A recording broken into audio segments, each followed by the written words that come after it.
విన్నారా? ఆస్ట్రేలియాలో ఉంటుంది కంగారు అని. అయితే ఆ కంగారు ఏం చేస్తుందో తెలుసా అండి? ఎప్పుడైనా ఏదన్నా క్రూర మృగం తన ఎనకాల వెంట పడిందనుకోండి, పులి కానీ, సింహం గాని, అదేం చేస్తుందో తెలుసా? ఒక గొయ్యి తీసుకొని, గొయ్యి లోపల తన తల పెట్టుకుంటుందనమాట. తల పెట్టుకునేసరికి ఇప్పుడు ముందొచ్చే సింహం కనిపించదు గదా! నా సింహం రావట్లేదు అని అనుకుంటుంది. కొద్దిసేపు ఉండేసరికి ఆ సింహం ఇది గోతిలో పెట్టుకున్నంత మాత్రాన సింహం వదిలేస్తుందా అండి?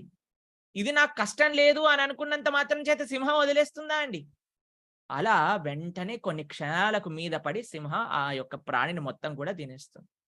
అలా మనము ఈ జీవితంలో కష్టాలొస్తాయి. దాన్ని ఎదుర్కొనే సామర్థ్యం మనకుండాలి.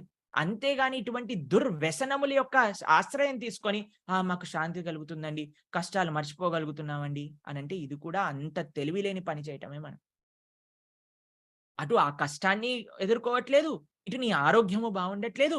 అన్ని రకాల దుర్వ్యసనాలకి బానిసవైపోతున్నావు. అన్ని రకాల అధర్మమైన పనులన్నీ గూడా జేస్తున్నావు. ఎందుకండి మనకివొచ్చింది? కాబట్టి ఎప్పుడు కూడా శాస్త్రం నిషేధించిన ఈ 4 విషయాల వైపుకే మనం వెళ్ళకూడదు.